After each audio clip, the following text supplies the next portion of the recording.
Donc, Nathalie Saint-Clair-Desgagnés, l'ancienne députée de Terrebonne, qui vient aujourd'hui nous parler de la saga Terrebonne. On va l'appeler comme ça, la saga Terrebonne. On ne sait pas encore c'est quoi la conclusion, parce que c'est pas fini, mais où le Bloc québécois a perdu donc un siège par une voix, pardon. Donc, je l'intègre à l'instant au studio. Bonjour, Nathalie. Salut Nando, salut Laurie. Allô? On t'entend très bien, Nathalie. Merci d'être là avec nous. Donc, je vais te laisser expliquer un peu la situation juste avant, juste présenter. Donc, ceux qui ne te connaissent pas, Nathalie, on a travaillé ensemble en 2021 ou 22. Les C'était deux, pendant la 21 pandémie. et 22. Ouais. Ah, les deux, c'est ça. Ça fait du sens. Donc, on a travaillé ensemble au début de la pandémie. Tu as été élu comme député fédéral. Et puis, on partage quelque chose d'autre en commun. On est tous les deux d'origine péruvienne. Ça, c'est un petit bonbon, petit sucré. Tu es aussi économiste, donc, de formation. Exact. Et, Et de pratique. et de pratique. Et tu as aussi été directrice principale chez Deloitte. Tu es aujourd'hui à la Ville de Montréal, si je ne me trompe pas. Exact.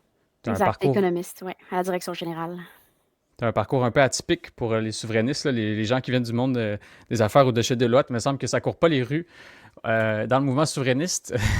Non, on n'était pas nombreux. Non, j'imagine. Je pense que tu as aussi fait tes études à McGill, si je me trompe pas. Hein? McGill pour le bac et la maîtrise à Oxford. Ouais. Ça non plus, ça court pas les rues chez les souverainistes. Mais à Oxford, quand même, le chef du Parti québécois, étudie à Oxford aussi. Il y en a. Ben oui, comme quoi. Hein? C'est pas. Non, Pariso, c'était Cambridge, c'est tout ça? Pariso, c'est London School of Economics. Ah, le London School of Economics. Bon, il y a quand même une tradition d'aller chez les Anglais un petit moment. Eh oui, mais on n'apprend jamais mieux du peuple conquérant que quand on est à l'intérieur. Donc, Oh, c'est très instructif d'être là-bas. bon. Et on est allé voir les failles. Il y a David qui nous dit Nathalie Péruvienne, il ne savait pas non plus. Donc, on a des commentaires sur la droite. Tu peux les regarder, mais voilà, Ouais. je vais les sélectionner au fur et à mesure.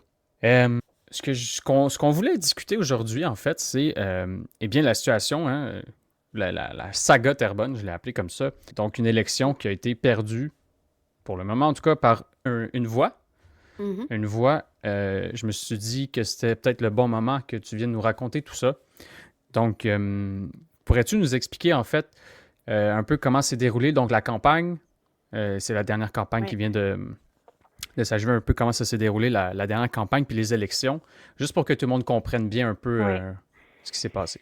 Ben, on est rentré dans une campagne électorale avec le vent d'en face, comme on dit. Évidemment, Trump faisait peur au monde. Tu sais, je sais que vous en avez pas mal parlé à Génération Oui. On ne reviendra pas sur le contexte de la campagne, mais à Terrebonne, ça a joué dur. Heu, je me suis fait voler mes ordinateurs au début de la campagne, donc tous mes ordinateurs sont partis. On a perdu une semaine de campagne sur, un peu plus de 4 semaines de campagne, donc pratiquement le quart de perdu. J'ai un militant qui s'est fait agresser. Le tiers de mes pancartes ont disparu. C'était vraiment une mauvaise campagne, là. Sur le terrain, on sentait que les gens étaient soit désabusés parce qu'il y avait eu une partielle juste avant, hein. On se rappelle que la partielle, de Terrebonne que fait élire Catherine Genticor s'est terminée 2 semaines avant le déclenchement des élections fédérales. Donc il y avait, tu sais, C'est vrai, ça. c'était pas une atmosphère, disons, joyeuse à Terrebonne. Puis les gens, puis je pense que ça a joué. Il y a beaucoup de monde qui se sont dit, «Ah, Catherine est rentrée facilement, Nathalie va rentrer facilement». Il y a beaucoup de gens, je connais des gens qui m'ont dit: «Je suis pas allée voter, je suis désolée». Parce que j'étais sûre que tu rentrais. Fait que ça, tu sais, et là, je leur en veux pas, mais pas une seconde, parce que si on se met à regarder tous les votes qu'on a manqués, on finira plus. Il y a une On se rappelle aussi qu'après l'élection, le 28 avril, on n'avait pas, les des résultats finaux. Je menais encore le soir, de l'élection, mais il manquait une boîte et on savait que c'était une boîte des votes postaux de l'étranger, qui nous est souvent défavorable au Bloc québécois. Il a fallu attendre jusqu'à 15 heures le lendemain pour que Élections Canada finisse le dépouillement des boîtes. C'est pas comme s'ils savaient que le 28 avril, c'était l'élection, là. Le 29 avril à 15 heures, ils ont finalement ouvert la dernière boîte et là, je perdais par 35 votes. Quelques heures plus tard, on est encore le 29 avril, je reçois un appel du directeur du scrutin qui Il me dit Whoop, on a inversé des chiffres dans une boîte, fait que c'était écrit 7 votes à côté de Nathalie Sinclair-Desgagnés, puis c'est pas possible, t'as jamais eu juste 7 votes dans ce pôle de vote, c'est plus dans les 75-76 votes. OK, on se rappelle que je perds par 35 votes. Donc là, je Bonne sais à nouvelle. ce moment-là, le 29 avril, que je gagne probablement l'élection, mais on doit attendre la validation qui se fait le 1er avril pour que ce soit concret. Donc, le 1er mai, pardon, le 1er mai, là, on me déclare vainqueur par 44 votes. Ce qui déclenche un dépouillement judiciaire de manière automatique, parce qu'en dessous d'un millième, quand la différence est en dessous d'un millième du total des votes exprimés, dans notre cas à Terrebonne, il y a 61 000 votes exprimés. Donc, en dessous de 61 votes, 61. ça déclenchait un dépouillement judiciaire. Donc, il s'est fait automatiquement. Et le dépouillement judiciaire, sans rentrer dans les détails, ça a été la foire. On n'a jamais vu, je vous laisse arriver avec vos propres conclusions, mais on n'a jamais vu une avance de 44 votes fondre comme ça pour inverser le résultat du scrutin et pour que le résultat final soit, qu'on change de vainqueur, en fait, à la fin d'un dépouillement judiciaire comme ça. Ça arrive quand c'est vraiment très serré. Là, on est passé dans un autre comté de moins 12 à 12. Ça arrive. C'est 24 votes de différence, ça arrive. Mais 45 votes de différence, c'est extrêmement rare. OK. Et je ne sais même pas si c'est déjà arrivé ailleurs, mais c'est arrivé à Terrebonne. Donc là, on arrive, je pense que c'est le 10 mai, où on m'appelle. Puis le matin même, je gagnais encore par 37 votes. Fait que les 2 premiers jours de dépouillement, ça rentrait, ça sortait, mais en 2 jours sur les 3 de dépouillement, j'avais seulement perdu 7 votes d'avance. Puis là, donc, le dernier matin, 37 votes d'avance le matin. Il reste quelques boîtes à ouvrir. Ça part dans tous les sens. Et mon avocate dépouillement m'appelle et me dit ben en fait, tu perds par un vote. Wow. Évidemment, je n'arrivais pas à le croire. Là.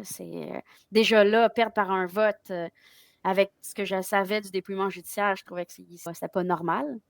Mais ensuite, là, on commence on reçoit des appels, il y a telle chose qui était bizarre, telle autre chose, telle règle n'a pas été respectée. Là, on commence, tout le monde arrive avec des anecdotes de c'est pas normal. Moi, je suis arrivée, mon nom était barré. Tellement d'anecdotes qui sont arrivées à ce moment-là. Je croulais sous les messages de gens qui disaient c'est pas possible, il faut que tu contestes. Et OK. ça, la meilleure chose qui a pu arriver dans le contexte, c'est évidemment le fait qu'à ce moment-là, je savais aussi qu'il y avait une électrice qui avait reçu son bulletin de vote postal le 2 mai, donc après la fin de l'élection. Et elle nous avait écrit à mon bureau, alors que j'étais députée et que je gagnais par 44 votes. Elle m'a écrit à mon bureau, elle a aussi écrit à la ville de Terrebonne pour se plaindre du fait que c'est pas normal. Elle a suivi toutes les consignes à la lettre qui lui avaient été fournies par Élections Canada. Et elle a reçu son bulletin de retour le 2 mai, donc après l'élection. Donc, elle n'a pas pu aller voter parce qu'elle pensait, tu sais, tout bonnement, quand tu postes ton vote en suivant toutes les règles, plus de 3 semaines avant la date butoir, tu t'attends à ce que ton vote compte, tu sais. Fait T'as qu'elle, fait elle ta apprend job. le 2 mai, exactement. Elle a fait sa job, puis c'est un des points les plus importants du procès d'ailleurs. Elle reçoit ça, donc elle nous écrit. Et ça devient, on se rend compte en fait à ce moment-là que sur l'enveloppe, en dessous de l'étiquette jaune que Post Canada met, appose sur l'enveloppe qui dit inconnu ou déménagé, parce qu'elle ne trouvait Mhm. pas le destinataire, en dessous, on se rend compte que le code postal sur l'étiquette qu'a imprimé Élections Canada pour les gens qui votaient par vote postal à Terrebonne, c'était le code postal du monsieur en charge du vote postal, du vote spécial à Terrebonne. Il a écrit son propre code postal au lieu d'écrire le code postal du bureau du directeur du scrutin. Donc, c'est ce qui est arrivé. OK. Voilà. Donc, Fait que ça, c'est ce ça qu'on arrivait appelle chez lui. l'irrégularité. Exact. Ben, en fait, non, parce que l'adresse était la bonne, le 1140 rue de OK. Lévis à Terrebonne. L'adresse était la bonne. C'est le code postal qui n'était pas le bon. Puis c'est le code postal qui détermine la route du facteur. Fait que le facteur, il arrive avec ça. Il dit, il n'y a pas de 1140 rue de Lévis sur ma route. Fait que ça retourne à l'envoyeur, mais après beaucoup de temps, on s'entend que ça fait des allées-venues, ça peut se perdre entre-temps, mais entre le moment où c'est arrivé chez l'électrice, c'était déjà trop tard. Ben, Donc là, 3 semaines dans ce ça, cas-là. c'est. Oui, exact. C'est quand même beaucoup.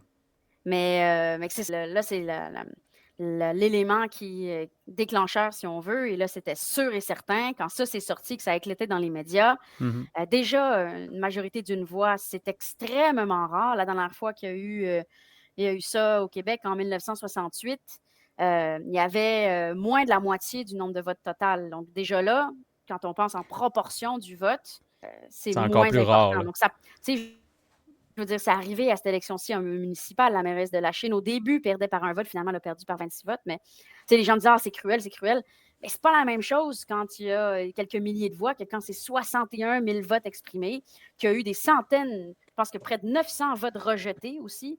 Donc, tu sais, il y a eu plein de choses qui se sont passées.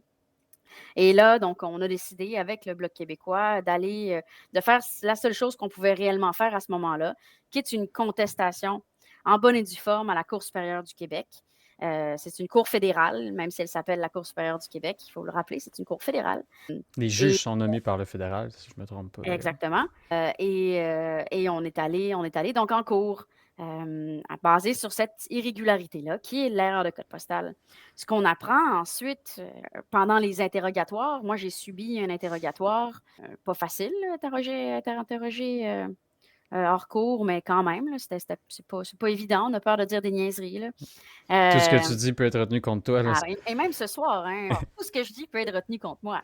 Fait que là, lors de l'interrogatoire du fonctionnaire qui a fait la fameuse erreur, on apprend qu'il a découvert qu'il avait fait cette erreur-là 3 semaines avant le scrutin et qu'il n'a pas pensé à corriger son erreur, même s'il avait les courriels, les numéros de téléphone de tous les électeurs ayant demandé le vote postal. Il n'a pas pensé que ça changerait quoi que ce soit. Et effectivement, on n'aurait probablement jamais su pour son erreur s'il y avait eu une majorité de 2000. Mais Donc, il dans était au notre courant. cas, cette erreur-là, pardon, Laurie? Il était au courant Il était au, depuis. il était au courant depuis autour du 6 avril, donc ça veut dire plus de 3 semaines avant la date du scrutin. Et on apprend aussi que c'est entre 40 et 60 enveloppes de ces dires qui seraient partis avec le mauvais code postal. OK, fait que c'est pas une là, nous, C'est on a pas comme juste une une électrice. preuve de une électrice, mais il y en aurait des Exactement. dizaines, là. Il y en aurait peut-être d'autres. Il y a 18 enveloppes qui sont jamais revenues. Et il y a 5 enveloppes qui sont arrivées en retard au bureau du directeur du scrutin. Et quand on dit en retard, c'est le 29 ou le 30 avril. Et on ne sait pas quand est-ce qu'elles ont été postées, mais on a un indice avec la date où il y a eu la signature, parce que le lecteur doit signer et dater Mhm. son enveloppe.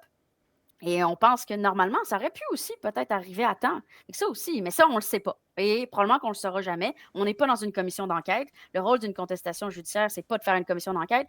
Et probablement qu'une commission d'enquête amènerait d'autres irrégularités. Mais ce n'est pas notre cas. Nous, on a une irrégularité, qui est le cas de l'enveloppe, qui est le cas de l'erreur du code postal, qui a été admis aussi, c'est important de le dire, admis par Élections Canada. L'erreur a été admise très rapidement. Dès que le Mhm. scandale est sorti, Élections Canada a émis un communiqué de presse en disant effectivement, c'est notre erreur qui a fait en sorte que le bulletin de l'électrice en question ne s'est pas rendu à destination. Ils ont admis leur erreur. Fait que ça aussi, c'est un autre élément. C'est l'organisation en charge du bon déroulement des élections qui fait l'erreur, qui prive une électrice de son droit fondamental. Et on se rappelle que de l'autre côté, l'élection a été gagnée par un vote. Fait que juste là-dedans, là, quand on met tous ces éléments ensemble, c'est ce qu'on appelle un gros sens commun, parce que j'aime pas utiliser l'expression gros bon sens, on sait pourquoi. Fait que c'est du sens commun de se dire, il faut juste simplement permettre à tous les électeurs de se réexprimer dans une élection où on arrive avec un nouveau scrutin. Et cette fois-ci, on espère qu'il n'y aura pas d'erreur grossière qui change la donne, change le résultat final de l'élection. Puis ça, c'est quand même important de le mentionner. Parce que excuse-moi, juste Ouais, pour vas-y, Nando. qu'on s'entende, ça veut dire Ouais. que la Cour supérieure aurait pu dire il faut reprendre l'élection. En fait, c'est la seule issue possible d'une contestation judiciaire. OK. Justement, la contestation, c'est pas pour dire mettez-moi à la place de Mme Auguste, c'est pas du tout ça. La contestation, elle n'a qu'une seule dans la loi électorale, c'est soit la requête est rejetée, ce qui a été notre cas à la Cour supérieure, soit on annule l'élection. Donc, c'est binaire. Et donc, dans le OK. cas où on annule l'élection, là, on en refait une nouvelle, on fait une partielle. Puis ça, tout ça, c'est aussi parce que dans la loi, Ben, comme toute bonne chose fédérale, il y a beaucoup de failles dans la loi. Il n'y a pas de moyen pour Élections Canada de corriger ces erreurs. Ils peuvent pas eux-mêmes dire, «Bon, ben, on pense que l'élection devrait être reprise, on déclenche une nouvelle élection». La seule chose qui aurait pu arriver, c'est que le premier ministre demande à sa députée de démissionner quand tout ça est sorti, tu sais. Ah, Heu, tabarouette. c'est T'en demandes beaucoup! T'en c'est demandes sûr beaucoup, je quand pense. on est Sac. minoritaire et qu'on est à 3 voix de la majorité, Ah mais oui. quand on pense globalement, peut-être qu'ils auraient gagné beaucoup de points avec la population à Terrebonne à ce moment-là, tu sais, des points de parce que même les gens, même les fédéralistes de bonne foi, et c'est d'ailleurs le cas de mon avocat qui va m'accompagner à la Cour suprême, tu sais, Julius Gray, c'est pas un indépendantiste, au cas où si vous, posiez des questions, mais là-dessus, on s'entend, les fédéralistes de bonne foi sont d'accord. C'est une cause qui, qui vise la protection de la démocratie. Mmh. C'est ça, puis c'est là où je pense que c'est encore plus large que juste pour les souverainistes. Évidemment, t'es une souverainiste, tout le monde le sait, t'es au Convaincue. bloc, ben ouais, convaincante aussi. Puis, on voit que ce sujet-là, en fait, non seulement tu veux, mais il rassemble des gens au-delà du simple cercle souverainiste. Il rassemble des gens qui veulent Oui, défendre la démocratie, qui veulent défendre le absolument, droit des gens d'exprimer et d'être respectés dans leur volonté démocratique. absolument, absolument. Qu'est-ce qu'il y a d'antidémocratique dans ce qui s'est passé? Ben, Vous-elle cibler. déjà le droit fondamental de l'électrice en question a été bafoué parce qu'elle a suivi toutes les règles, elle a fait confiance aux institutions Hmm. et son vote n'a pas compté. Donc déjà là, c'est pas démocratique. Mais là où, il y a des dangers pour la démocratie et c'est une pente glissante et le jugement de la Cour supérieure, il pourrait créer un précédent qui est dangereux pour la démocratie. C'est que si on permet que l'erreur humaine d'un fonctionnaire change la donne d'une élection, mais c'est quoi la limite? Tu sais, je vous donne un exemple, là. Dans le cas d'un référendum, mettons que c'est très serré, ce qui est pas, invraisemblable, on s'entend, là. Mettons que c'est très serré, là, ben là, il peut y avoir des erreurs humaines ou «Ah zut, on a oublié de compter une boîte. Ah zut, on a fermé un bureau de scrutin à l'avance parce qu'on s'est trompé d'heure, ma montre était à l'avance», mais c'est juste une erreur humaine. Où est-ce qu'on s'arrête? Si on permet l'erreur humaine de changer le résultat d'une élection, où est-ce que ça s'arrête? Et surtout, comment prouver que c'est entre une erreur humaine et qu'il y a eu une intention malveillante? C'est Hmm. très. C'était pas dans la tête de la personne. La personne peut dire: Ah, c'est juste une erreur, j'ai pas fait exprès. Dans notre cas, c'est une erreur humaine, on le croit, mais elle est doublée de négligence parce que le monsieur en question savait pertinemment qu'il avait fait une erreur, avait les courriels, avait les numéros de téléphone, n'a simplement rien fait là-dessus. Il a décidé de ne pas contacter. Donc, c'est pire que juste une simple erreur humaine Mhm. banale. Fait que déjà là, mais en plus, après ça, tu sais, des erreurs humaines, là, Ça peut ça quand même, s'accumuler. ça s'accumule, puis ça change des vies, hein, tu sais, je veux Ben dire. ouais. Puis ça, c'est souvent le cas dans les institutions fédérales. On en a vu des cas souvent au compte public. Là. Des erreurs humaines, ça a le dos large. Parce que c'est ça qui est profondément antidémocratique, c'est qu'on est en train de dire une personne, donc dans ce cas-ci, le directeur du scrutin, c'est ça, son poste, a finalement entre ses mains plus de pouvoir que les autres citoyens quant à la décision.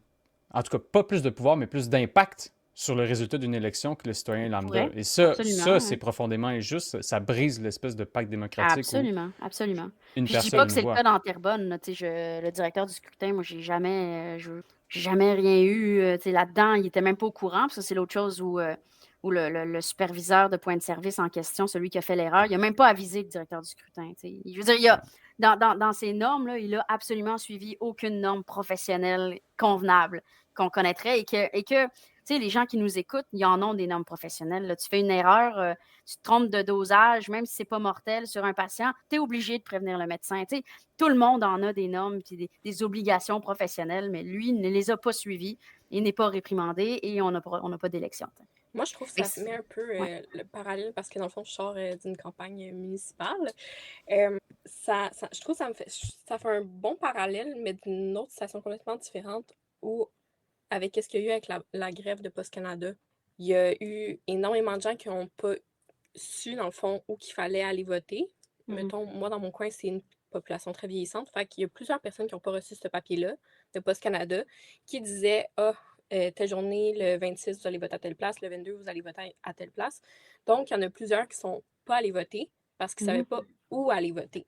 Puis, même si, mettons, les différents partis prennent le temps d'appeler les gens, c'est inconcevable qu'on puisse prendre le temps d'appeler chaque personne nous-mêmes pour les informer de où est-ce qu'ils vont. Puis c'est la même chose un peu avec ce qui s'est passé avec la grève de la STM. Ouais. Plein de gens n'ont pas pu aller voter ces journées-là. Mais c'est drôle que tu donnes cet exemple-là parce Ouais. qu'il a été donné pendant le procès par le juge en disant c'est la responsabilité de l'électeur de s'assurer qu'il se rende à bon port à temps. Si tu te déplaces, c'est ta responsabilité de regarder en ligne ou d'appeler un bureau. On présume que les électeurs savent tous utiliser super bien Internet, savent comment chercher. La responsabilité, le fardeau, en fait, il est beaucoup sur le dos de l'électeur. Ouais. Alors qu'on est censé être dans une société qui privilégie le droit de vote. Qui reste. L'électeur doit être responsable, on s'entend. Tu ne peux pas décider, finalement, moi, je vais voter à Chibougamau, puis ça me tentait d'aller en camping. Non, non. Tu as une responsabilité, tu as une certaine responsabilité. Mais on ne peut pas trop exiger en termes de responsabilité à l'électeur. Il faut quand même lui donner les moyens d'utiliser son droit fondamental. Puis dans le cas où ça a été donné, il y a une disposition dans la loi électorale canadienne qui dit que c'est la responsabilité de l'électeur de s'assurer que son bulletin postal arrive à temps au bureau. Mais il y a une question de temps. Il y a différentes lectures de cet article-là.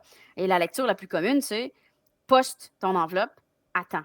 Les demandes s'arrêtent quelques jours. Les demandes pour vote postal s'arrêtent quelques jours avant le scrutin. Je pense que c'est une semaine avant ou 6 jours avant. OK. Donc, on s'entend que, mettons que tu reçois ton enveloppe, il faudrait que tu votes vite ou que tu ailles porter ton enveloppe en personne. C'est ta responsabilité. Tu as fait ta demande tard, etc. Mais ceux qui ont fait la demande en avance, qui se sont assurés que leur enveloppe, qu'il y ait du temps nécessaire pour que leur enveloppe arrive à temps, qui ont suivi toutes les dispositions, ils ne devraient pas être pénalisés. Puis là, le juge a rétorqué, oui, mais c'est comme si un électeur voulait aller voter, mais qu'il y avait une panne de métro ou qu'il y avait une grève de métro. Puis là, mon avocat, il a été bon là-dessus. Il a dit, si la grève ou la panne de métro est causée par Élections Canada, là, il y a un problème. Puis c'est exactement notre cas. Notre panne, notre grève de métro, notre panne, c'est Élections Canada qui l'a causée. C'est l'institution en charge du bon déroulement. Il y a quand même un élément très... Ils sont conscients de leur erreur, puis qu'ils l'admettent en plus. Absolument, absolument. Qui sont conscients de leur erreur, qui l'admettent, mais qui ne demandent pas de corriger, en fait. Eux-mêmes auraient pu demander à la Cour de pouvoir corriger leur erreur en faisant une élection en bonne et due forme dans Terrebonne. Mais je pense que selon eux, ce serait prendre parti. Je suis en désaccord avec ça. Je pense que, c'est pas... Dire qu'on reconnaît l'erreur, c'est la première étape, mais il faut venir réparer. Là. Parce que Exactement. Reconnaître et après ça, réparer, mais eux autres, ils reconnaissent, c'est ça qui est arrivé. Oui, c'est ça, ils reconnaissent. Mais comme dans beaucoup de cas, c'est souvent le cas dans l'administration fédérale. À la rigueur, ils vont reconnaître leur erreur. C'est comme dans les rapports de la vérificatrice générale. Moi, j'en ai vu des dizaines dans les dernières années. Là. Chaque fois, il y a « Ah oui, c'est vrai, on peut faire mieux. » Mais souvent, il n'y a rien qui est fait pour corriger. Mais en plus, il n'y a jamais rien qui change, puis il n'y a jamais rien qui s'améliore. Puis là, oui, soi-disant, il y a une enquête interne qui ils vont essayer de voir comment ils peuvent améliorer le vote postal. OK, j'ai bien hâte de voir comment ça va être à la prochaine élection fédérale. On pense qu'il y a des millions de personnes qui votent par vote postal maintenant. Je ne sais pas s'ils vont tous connaître notre cas à Terrebonne, mais j'espère qu'ils vont se méfier parce que là, le fardeau de s'assurer que son bulletin est bien compté devient assez important. Là. Est-ce qu'il y a plus d'erreurs dans les... Mettons, versus auparavant, là, je t'ai même pas née. Est-ce que aujourd'hui, la façon de procéder, est-ce que... Parce que j'ai l'impression que, auparavant, il n'y avait pas autant de... il y en avait probablement, c'est sûr, mais on dirait qu'il y avait une... Je sais pas si c'était mieux structuré ou peu importe, mais j'ai l'impression qu'on criait moins aux erreurs. Je ne sais pas si les systèmes sont archaïques, si la croissance de la population fait en sorte qu'ils sont dépassés aussi. C'est possible que, par exemple, le vote postal, ça a été créé pour favoriser le vote pendant la pandémie. Mais ils ne se sont pas rendus compte, c'est souvent le cas, ils ne se rendent pas compte du fait que ça offre une nouvelle alternative qui est soi-disant moins coûteuse en termes de temps et d'implication. Tu n'es pas obligé d'attendre pendant 2 heures pour voter. Fait puis après ça, ils se laissent dépasser. Donc, est-ce qu'on entend plus d'erreurs? Est-ce que c'est lié à la croissance de la population? C'est ce que c'est ma première réponse, là, mais c'est possible qu'il y en ait plus. C'est possible aussi. Je veux dire, il y a des choix qui ont été faits dans les dernières années au fédéral, couper, soit pendant l'ère Harper, on coupe la fonction publique. Souvent, c'est les meilleurs aussi qui décident de partir. Puis là, on se retrouve quand le gouvernement libéral, le gouvernement Trudeau est arrivé, à vouloir engager plein de consultants. Donc, tout est fait à l'externe. Donc, tu n'as pas d'expertise à l'interne. C'est sûr que tu en as de l'expertise à l'interne, mais tu demandes tout le temps des consultants de fournir des rapports, etc. Puis, je veux dire, ils ont moins d'imputabilité. Un consultant, une fois qu'il a fini son contrat, j'ai été consultante pendant des années. Une fois que tu as fini ton contrat, tu as fini ton contrat. La réelle imputabilité dans un système démocratique qui fonctionne, c'est d'abord et avant tout, évidemment, le premier ministre, mais ensuite, c'est le ministre. Puis ensuite, c'est les fonctionnaires. Quand un fonctionnaire fait une erreur, c'est à lui, à un moment donné, de payer, de vouloir corriger son erreur ou d'être réprimandé. C'est comme ça que ça marche dans la plupart des jobs. Pourquoi pas dans le secteur public? Je nommais un exemple récemment, dans Arrive-Can, tout le monde en a entendu parler. Combien de fonctionnaires ont été soit réprimandés ou ont perdu leur job alors qu'ils sont allés dans des dégustations de whisky avec des entreprises qui est totalement illégales? Aucun. La réponse, c'est pas un fonctionnaire. Au contraire, pendant l'enquête d'Arrive-Can, j'ai découvert qu'un des fonctionnaires qui avait participé à tout ça, qui était allé prendre des dégustations de whisky, qui avait accepté, en toute chose pratique, c'est pas de l'argent cash, pas une enveloppe brune, mais c'est un pot de vin pareil. Il a été promu. C'est ça le problème. Il est là le problème dans l'administration fédérale. Il n'y a aucune imputabilité, aucune responsabilisation. Et ça nuit à la confiance. Et la confiance du public envers les institutions, c'est le socle de la démocratie. Et donc, on en revient encore une fois à la démocratie, à quel point c'est une question importante pour la démocratie. Puis c'est pour ça que je ne m'arrête pas là. Je ne m'arrêterai pas à la Cour supérieure à un jugement qui comporte des erreurs de fait. Là. Je ne les nommerai pas, là, mais il y a plusieurs erreurs de fait dans le jugement. Mais en plus, c'est trop important. C'est un enjeu qui me dépasse. Moi, vous savez, j'aurais préféré perdre avec une vaste majorité, pouvoir faire autre chose que d'être coincé dans cette situation-là, mais je me dis, c'est mon devoir d'aller plus loin. Il faut que je puisse défendre la démocratie jusqu'au bout. Si ça implique d'aller en Cour suprême, ben, allons-y, on va en Cour suprême. Ben, moi, je te lève mon chapeau, hein, parce que c'est... En tout cas, depuis le début, ça date du mois d'avril dernier. Là. Ouais. Éventuellement, ça va faire 1 an, puis c'est tellement long. Déjà, le processus là, de tout le juridique, c'est tellement long. Puis j'imagine même pas la pression que ça doit te mettre parce que le fait que c'est autant incertain, là, ça fait en sorte que justement, tu peux pas closer ce chapitre-là, tu peux pas avancer et passer à autre chose parce que tu as toujours cette pression-là qui reste. Puis je me demande, est-ce que tu penses que le fait que ça soit dirigé vers le Bloc québécois, as-tu l'impression que, pas qu'il y aurait une certaine discrimination, mais que versus, mettons, dans une autre province, par exemple, Saskatchewan ou Alberta, les problèmes, ils seraient similaires, ou tu penses que, ou une question de perception, pas nécessairement que c'est ça les faits, mais ta perception, comment tu le sens, toi, par rapport à ça? Moi, j'ai pas le choix de faire confiance aux institutions jusqu'à un certain égard. Sinon, je n'irais pas à la Cour suprême. Oui, c'est des cours fédérales. Oui, c'est nommé par le gouvernement. Bon, un comité de sélection on s'entend. Il y a quand même disons qu'il y a une certaine direction. Mais il faut faire confiance aux institutions. Puis oui, évidemment, je suis indépendantiste. Oui, je fais partie d'un parti indépendantiste. Mais je suis d'abord et avant tout une citoyenne qui a des droits. Et tant et aussi longtemps que le Québec fera partie du Canada, mes droits doivent valoir autant que les droits d'un conservateur de l'Alberta ou d'un néo-démocrate du Manitoba. Mes droits doivent valoir. Et donc, c'est pour ça qu'on y va aussi. Parce que c'est là aussi qu'on va voir. C'est un bon test aussi pour la Cour suprême. Est-ce qu'elle va, justement, est-ce qu'on va sentir une certaine discrimination sur le fait que je suis une indépendantiste? Personnellement, j'y crois pas. Et d'ailleurs, la cause, avec le choix de l'avocat de Julius Gray, c'est aussi une manière de rendre cette cause-là moins partisane. On s'entend que stratégiquement, c'est quand même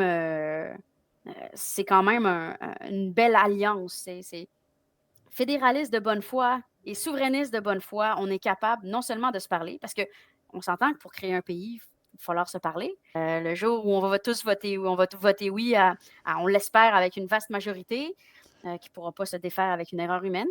Le jour où on va voter oui, là, ben, il va y avoir des fédéralistes de bonne foi, puis il va falloir construire un pays avec eux.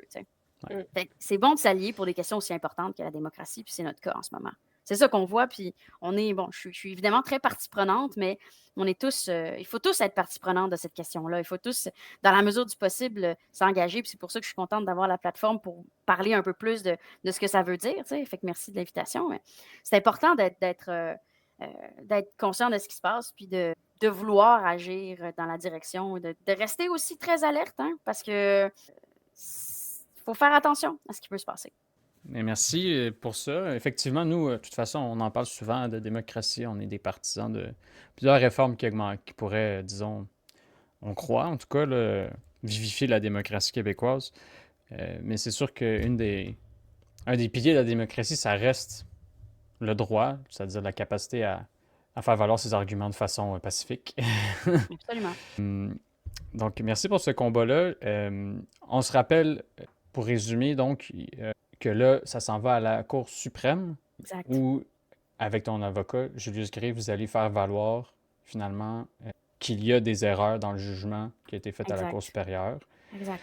Et je sais, et si on peut le faire rapidement, mais j'ai cru comprendre que les libéraux avaient...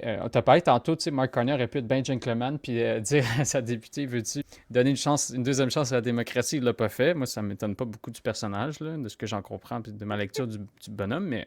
Mais même moi, je l'aurais peut-être fait dans la mesure où, si moi j'avais été élu par une voix puis qu'il y avait une irrégularité, étant profondément démocrate, j'aurais préféré démissionner puis être élu de manière légitime. Essayer de gagner des points là-dessus, oui, on s'entend que c'est politique, là, de dire, mais de dire, je suis de bonne foi, je ne sens pas que mon élection est légitime, je préfère démissionner et que la meilleure gagne, cette fois-ci, on l'espère sans erreur. Je pense que c'est idéaliste, mais peut-être que je suis idéaliste, puis c'est pour ça que je mène ce combat-là aussi. Ben, c'est effectivement c'est quelque chose qui se voit quand même. Il y en a des politiciens qui décident de se dire, vous savez quoi, les choses sont pas claires, c'est mal clarifié, il faut retourner aux urnes. Puis... Exact. Mais Exact. il est trop pour ça parce qu'il sait très bien que le contexte était... Honnêtement, c'est un contexte parfait là, pour Mark Carney. Parce que dans les faits, si ça n'aurait pas été de ça, est-ce qu'il aurait été élu? Probablement que non. Puis mieux que ça, déjà qu'il va chercher les députés du Parti conservateur, moi je suis certain qu'il n'y aurait eu aucun problème à transférer de parti, là, même j'ai l'impression que ça y correspond beaucoup. Puis il sait très bien parce que, justement, vu que le contexte était tellement favorable pour lui, il sait qu'il ne va pas les gagner. Il les gagnera pas à Terrebonne, ça c'est certain. Puis le nombre de personnes que je connais qui habitent à Terrebonne et qui m'ont dit très clairement, aux élections fédérales, j'ai voté pour le Parti libéral parce que j'avais peur de ce qui se passait aux États-Unis. Mon cœur est profondément indépendantiste. Mon cœur veut voter pour le Bloc québécois. Mais avec la situation que c'était vraiment une campagne de peur, là, on s'entend, mais ils ont voté pour le fédéral. Mais là, versus tout ce qu'on entend, versus parce que là, c'est comme si les gens avaient une chance de remettre en question le pouvoir ou qu'est-ce que Mark Carney a fait depuis le début, chose que c'est très rare qu'on puisse faire. C'est de remettre en question cette question-là. C'est comme si on pourrait, du jour au lendemain, tout le monde voter pour les élections provinciales. On s'entend que je suis pas sûre que la CAQ sera encore là. On le voit beaucoup dans les chiffres. Mais c'est une très belle opportunité de pouvoir donner son mot encore une fois. Mais là, il sait très bien que c'est vraiment pas à sa faveur. Puis on voit tellement qu'il calcule tous les gestes qu'il fait, justement, surtout en ce moment avec le fait qu'il Oui, absolument. députés, je pense que c'est ça, c'est ce qui se passe aussi avec notre cas. Hein. Je pense qu'il y a des délais. Je veux dire, le Parti libéral, l'avocat, les représentants ont demandé un report de l'audience, même si ça faisait 5 mois qu'on attendait pour l'audience. On s'entend que c'est un siège qu'ils ne veulent pas perdre. Là. Ils ne veulent pas s'en aller en élection. Puis, on a une semaine je peux en du dire budget, beaucoup plus là. sur des tactiques qualifiées par, pas de moi, mais qualifiées par un proche comme étant malveillantes. Là. Donc, c'est pas... ça joue du coude, ça joue dur. C'est ça que je peux vous dire. Ben merci de mener ce combat-là, Nathalie. Je voulais, dernière chose, parce que ça coûte cher, hein? Moi, c'est quelque chose de mon point de vue personnel, mais j'aime la démocratie, puis le droit, c'est bien, mais c'est jamais égal. Moi, je pense qu'on a beaucoup d'inégalités liées. L'accès à la justice est difficile. Exact. Ouais. Il y a beaucoup d'inégalités qui peuvent être induites par ça, puis c'est pour ça que souvent le plus fort gagne. Par contre, on a la chance au Québec, dans le mouvement aussi, d'être solidaire.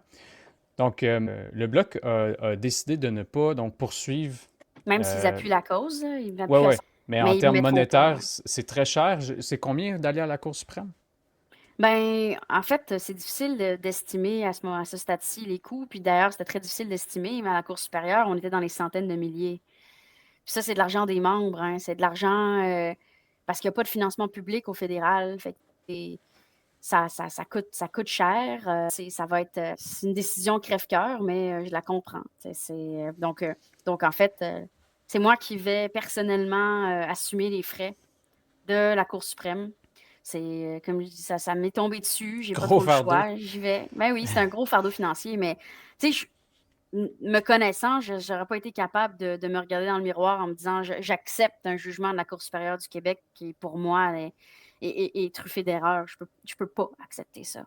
Fait que c'est moi qui vais assumer le fardeau financier de la Cour suprême. On estime, tu sais, j'ai une campagne de sociofinancement Mhm. avec un GoFundMe. Que j'ai affiché à Je me l'instant. suis mis comme objectif, merci, je me suis mis comme objectif 40 000. Donc, ça a été lancé il y a quelques jours. Puis, on a déjà presque 13 000 d'amassés. Donc, ça va beaucoup m'aider.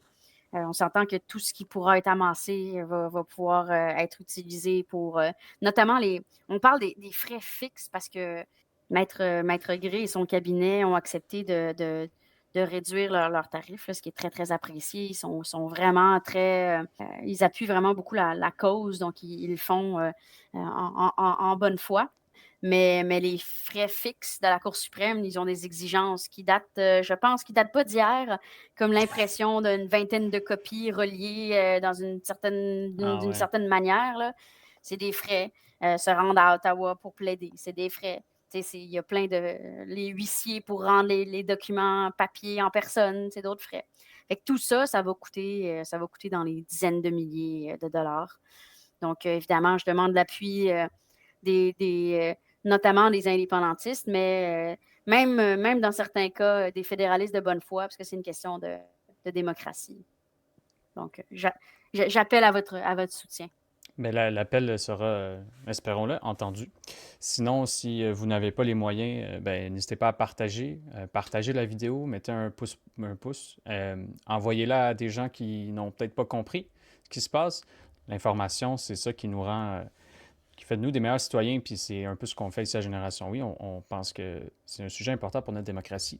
Et comme ça a été mentionné plus tôt, ça pourrait peut-être créer un précédent qu'on voudrait pas, qu'on voudrait pas voir dans l'avenir. Donc voilà, merci Nathalie, merci tout le monde. Merci Nando, merci Laissez des Laurie. commentaires, n'hésitez pas. À la prochaine. Une belle soirée.